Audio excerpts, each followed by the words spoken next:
5 जुलाई को आमिर खान ने तीसरी बार शादी की।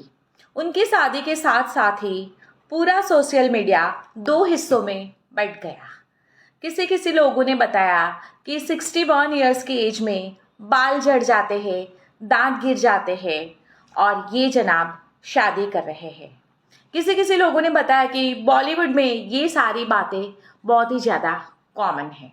तो कोई कोई लोगों ने बताया कि ये उनकी पर्सनल लाइफ है, वो मर्जी चाहे ऐसे जिए, चाहे तो 2 बार शादी करे या 4 बार शादी करे, हमें उनसे कोई लेना देना नहीं है।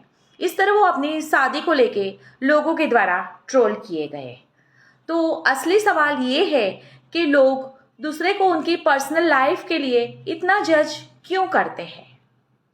आमिर खान इतने अच्छे एक्टर हैं, इन्होंने हिंदी फिल्म सिनेमा को इतनी अच्छी अच्छी फिल्में दी है, फिर भी उनसे कहीं ज़्यादा वो अपनी शादी के लिए ट्रोल किए गए या जज किए गए हैं।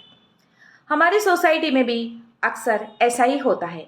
कई सारे लोगों ने सोसाइटी के लिए या कई ऑर्गेनाइजेशंस के लिए बहुत कुछ किया होता है, सहयोग दिया होता है, फिर भी उनकी पर्सनल लाइफ, जैसे उनकी बीवी के साथ के रिश्ते कैसे हैं, उनको बच्चे नहीं हैं, यदि है तो उनके साथ उनके रिश्ते कैसे हैं, माँ के साथ, बहन के साथ, भाई के साथ उनकी कैसी पट्टी है, ये सारी बातें उनके योगदान से कहीं ज़्यादा डिस्कस होती है, ट्रोल किए जाते हैं मतलब।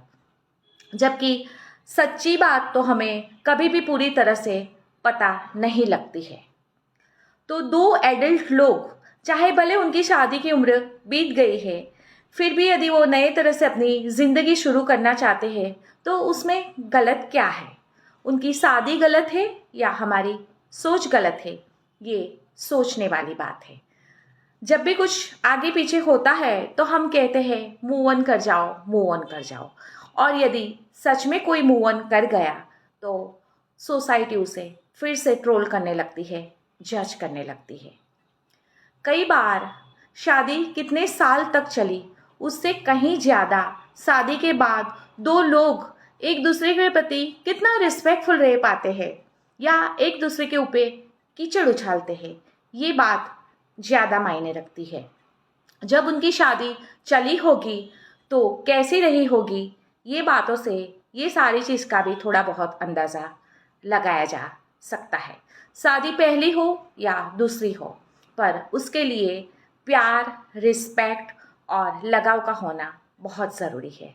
इसके लिए जब भी कोई दूसरी बार शादी कर रहा हो तो उसकी पहली शादी या दूसरी शादी टूट गई है, फिर भी उसका प्यार के ऊपर भरोसा कायम रहा है, ये बात उन लोगों को ट्रोल करने से कहीं ज़्यादा सराहनीय है।